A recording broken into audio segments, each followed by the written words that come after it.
EVM machine খারাপ হলে ওই মেশিনে ভোট করবেন না, চিক ঢুকিয়ে দেবে, নিয়ে বিজেপিতে সব ভোট ফেলে দেবে। ইভিএম মেশিন খারাপ হলে নতুন মেশিন আনবেন। মা ভাই বোনেরা অনেক লাইন দিয়েছেন, একদিন অপেক্ষা করতে হবে আপনার নিজের ভবিষ্যতের জন্য। কাউন্টিং ওরা স্লো কাউন্টিং করবে এবং স্লো ইলেকশানে ভোটিং করবে। কাউন্টিংয়ে প্রথমে রটিয়ে দেবে বিজেপি জিতছে। একদম বিশ্বাস করবেন না। আমি যদি মিথ্যে না হয় 2026-এ আমরা 226টার বেশি সিট পাবো, এটা জেনে রাখুন। ওই দিল্লির ফোর্স দিয়ে আর দিল্লি কা লাড্ডু দিয়ে বাংলাকে দখল করা যাবে না। যতই করো হামলা, এবার হবে বদলা। যতই করো হামলা, তৃণমূল জিতবে বাংলা। যতই করো হামলা, হবে এসআইআরের বদলা। যতই করো হামলা, হবে এনআরসির বদলা। যতই করো হামলা, হবে ডিটেনশনের বদলা। যতই করো চক্রান্ত, সবটাই হবে ব্যর্থ। কি ভোটটা দেবেন তো তৃণমূলকে?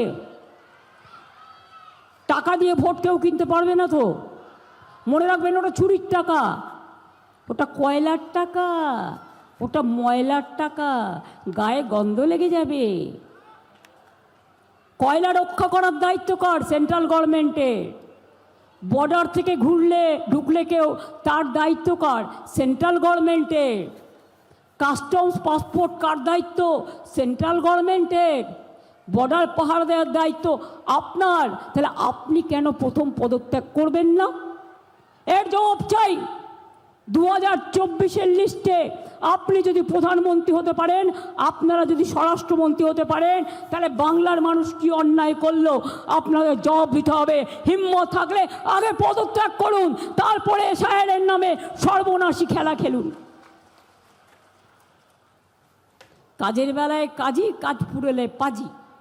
ইলেকশন এসে গেছে, বসন্তের কোকিলের মতো কুহু কুহু করে ডাক দিচ্ছে। মনে আছে শান্তিনিকেতনে পৌষ মেলা বন্ধ করে দিয়েছিল? ভুলে গেছেন আপনারা? দিল্লি থেকে এলো গাই, সাথে এসেছেন মোটা ভাই, আর পাশে আছেন ইডি সিবিআই। সব ছেলেদের থানায় তোলো, ইলেকশন যাতে তৃণমূল করতে না পারে। মেয়েদের পর্যন্ত ছাড়ছে না। কলকাতা পুলিশের 2-3টি কেস আমার কাছে এসছে। মেয়েদের ব্যাগ খুলে খুলে দেখা হচ্ছে কি কি আছে। আমার মনে হয় ওরা একটু লিপস্টিক লাগাতে চায়, ওরা একটু চোখে কাজল দিতে চায়। আমার মনে হয় ওরা দেখছে মেয়েরা কি কি ব্যবহার করে। লজ্জাও করে না মা বোনদের অসম্মান করতে? সোনার বাংলা গড়বে। সোনাটা কি জানেন? অমাত্য সেনকে তার জমি থেকে তাড়িয়ে দিতে গিয়েছিলেন, আমি এসে তার জমির অধিকার ফিরিয়ে দিয়েছিলাম। লজ্জা করে না? নির্লজ্জ বেহায়া। তারা আবার দেখছে বাংলাকে সোনার বাংলা করার স্বপ্ন। ওদের স্বপ্ন হবে ভগ্ন। আর মনে রাখবেন, আপনাদের জিতবার জন্য আসছে দুরন্ত লগ্ন।